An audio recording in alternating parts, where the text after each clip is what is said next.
જેતપુરના જામકંડોરણા ખાતે આગામી શુક્રવારના રોજ ભવ્ય 351 દીકરીનો સમૂહ લગ્ન યોજાવાનો છે, જેમની તૈયારીઓને આખરી ઓપ આપી દેવામાં આવ્યો છે અને આજે રાત્રિના સમયે ભવ્ય દાંડિયા રાસનું આયોજન કરવામાં આવ્યું છે।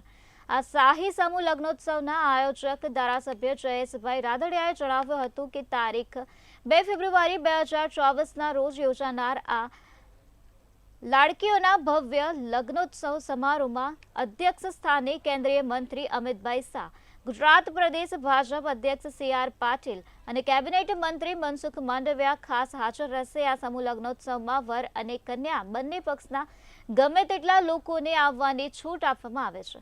અંદાજે 1.5 લાખ માણસો માટે જમણવારની વ્યવસ્થા પણ કરવામાં આવે છે, જેમાં 5000 મહિલા સ્વયંસેવકો 5000 અન્ય સ્વયંસેવકો સેવા આપશે, તેમજ 1.5 લાખ લોકો માટેનું જમણવાર પણ તૈયાર કરવામાં આવ્યું છે।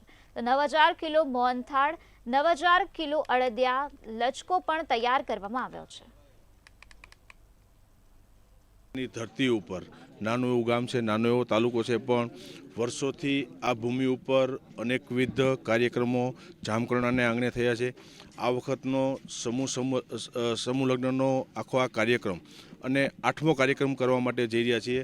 351 દીકરીઓ એકસાથે પ્રભુતામાં પગલાં પાડશે અને મેં આ સમૂહ લગ્નને શાહી લગ્ન નામ એટલા માટે આપ્યું છે કે મારી પોતાની દીકરીનો કદાચ પ્રસંગ હું આવો નહીં કરી શકું, એનાથી અનેક ગણી સારી વ્યવસ્થાઓ જામકંડોરણા તાલુકાને આંગણે ઊભી અમે કરી છે। જામકંડોરણા તાલુકા લેવા પટેલ છાત્રાલયના અમારા ટ્રસ્ટીઓ, તાલુકાના આગેવાનો અને ખાસ કરીને જેના માટે હંમેશા હું ગૌરવ લઉં છું એવી જામકંડોરણા તાલુકાની અમારી સ્વયંસેવકોની ટીમ કે 5000થી વધુ સ્વયંસેવકો આ કાર્યક્રમને સફળ બનાવવા માટે અત્યારે કામ કર્યા છે। તમામ જાતની વ્યવસ્થાઓને આખરી ઓપ આપી દેવામાં આવ્યો છે અને તમામ જાતની વ્યવસ્થાઓ પૂર્ણ કરી દેવામાં આવી છે।